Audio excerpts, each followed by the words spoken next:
بسم اللہ الرحمن الرحیم۔ السلام علیکم۔ کرلش عثمان دیکھنے والوں کو کیف اور کرلس کی جانب سے خوش آمدید۔ ناظرین، آج کی اس ویڈیو میں ہم آپ کو بتائیں گے کہ عثمان بے نے قلعہ انیگول، بلجک اور ینی شہر کے بعد ازنک قلعہ کیسے فتح کیا اور تاریخ کے مطابق انہیں کن مشکلات کا سامنا کرنا پڑا۔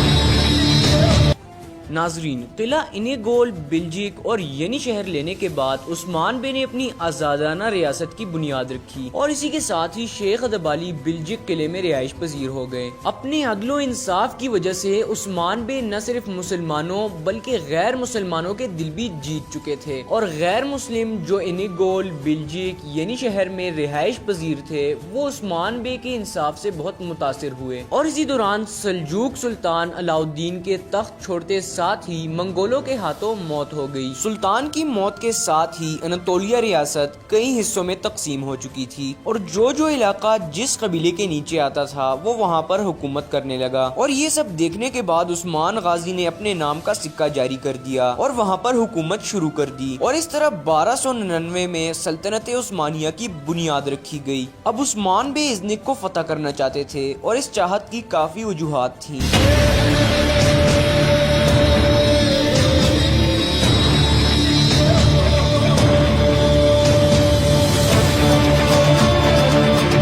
ناظرین، اس چاہت کی سب سے پہلی وجہ تو یہ تھی کہ قلعہ ازنک تھا ہی مسلمانوں کا، کیونکہ یہ اناطولیہ سلجوق ریاست کا پہلا دارالحکومت تھا، لیکن صلیبی جنگوں کی وجہ سے یہ قلعہ مسلمانوں کے ہاتھوں سے نکل گیا تھا، اور اناطولیہ سلجوق ریاست کا نیا دارالحکومت بھی کونیا میں منتقل کر دیا گیا تھا، یعنی پہلے ازنک سلجوق سلطنت کا حصہ تھا۔ باوجود خواہش کے سلجوق ازنک کو واپس نہ لے سکے، لیکن ازنک کو واپس لینے کے لیے مسلمانوں نے بہت جد و جہد کی، لیکن رومیوں نے ازنک قلعے کی حفاظت کے لیے 3 قلعے تعمیر کروا دیے تھے، جس کی وجہ سے مسلمانوں کا داخلہ ناممکن تھا۔ 1176 کی جنگ جو سلجوق اور روم کے درمیان ہوئی، سلجوق نے بری طرح روم کو شکست دی۔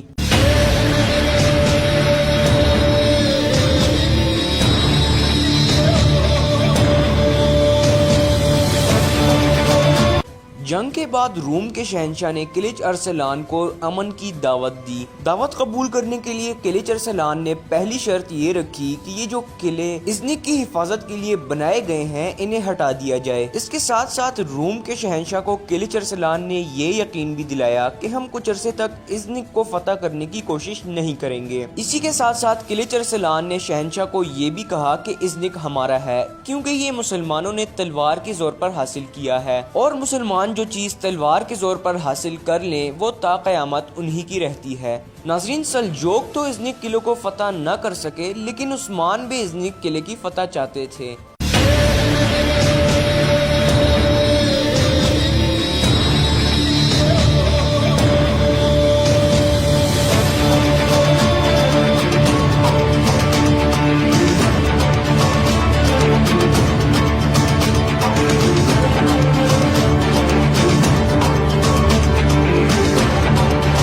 ناظرین، ازنک قلعے کو فتح کرنا کئیوں کی خواہش تھی، اور یہ خواہش سلجوقوں کی بھی رہی تھی۔ ناظرین، تاریخ کے مطابق بطینیہ کے غیر مسلم عثمان بے سے اتنے متاثر تھے کہ وہ ان کی فتوحات میں ان کا ساتھ دیتے تھے، لیکن بطینیہ کا گورنر عثمان بے کی طرح نہیں تھا۔ وہ ایک بہت ہی ظالم انسان تھا اور عیسائیوں کے ایک طبقے پر بہت ظلم ڈھاتا تھا۔ اس لیے عدل و انصاف کو لانے کے لیے اور ظلم کو ختم کرنے کے لیے ازنک کو فتح کرنا بہت ضروری ہو چکا تھا۔ اس لیے عثمان بے نے ینی شہر کو اپنی ریاست کا دارالحکومت بنا دیا۔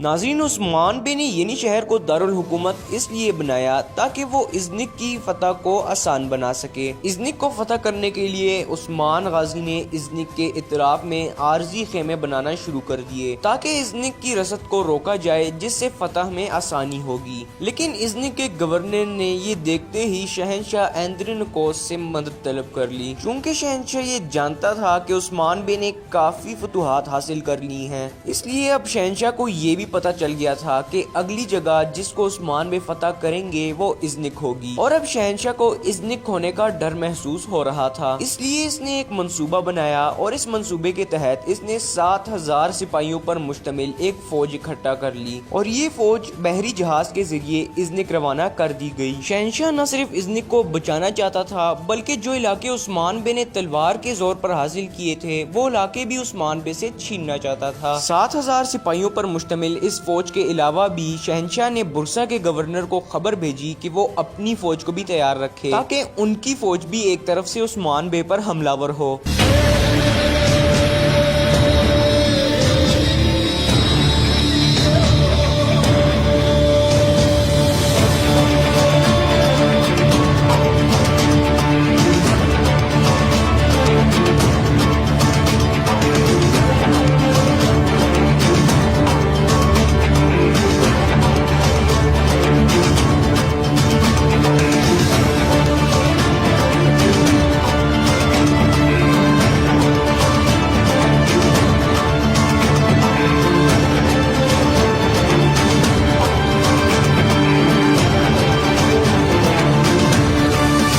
ناظرین، عثمان بے کا ایک جاسوس جو قسطنطنیہ میں موجود تھا اس نے شہنشاہ کا سارا منصوبہ جان کر عثمان بے کو خبر کر دیا۔ جاسوس نے عثمان بے کو خبردار کیا کہ 7,000 کا لشکر آپ پر حملہ کرنے کے لیے روانہ کر دیا گیا ہے، لہٰذا آپ بھی اپنی حفاظت کے لیے کوئی نہ کوئی منصوبہ بنائیں۔ اسی طرح ایک اور جاسوس عثمان بے کا برسا میں بھی موجود تھا جس نے عثمان بے کو خبر کی کہ برسا کا گورنر آپ کے خلاف سازشیں چل رہا ہے اور وہ آپ کے خلاف منصوبے بنانے میں مصروف ہے۔ اس طرح عثمان بے دشمن کے منصوبے کے بارے میں جان گئے، لیکن دشمن کو یہ پتہ نہیں تھا کہ عثمان بے ہمارے منصوبے کے بارے میں سب جان چکے ہیں، اور دشمن اس خوش فہمی میں تھے کہ عثمان بے ہمارے بارے میں کچھ نہیں جانتے اور ہم عثمان بے پر ایک دم حملہ ور ہو جائیں گے۔ ناظرین، اس کے بعد کیا ہوا وہ ہم اپنی آنے والی ویڈیو یعنی پارٹ 2 میں بتائیں گے، لہٰذا آپ ہمارا چینل سبسکرائب کر دیں اور بیل آئیکن بھی دبا دیں تاکہ آپ کو وقت پر نوٹیفیکیشن مل جائے اور آپ جان سکیں کہ اس کے آگے کیا ہوا تھا۔ ناظرین، آپ کو ہماری اس تاریخی سیریز کا پارٹ 1 کیسا لگا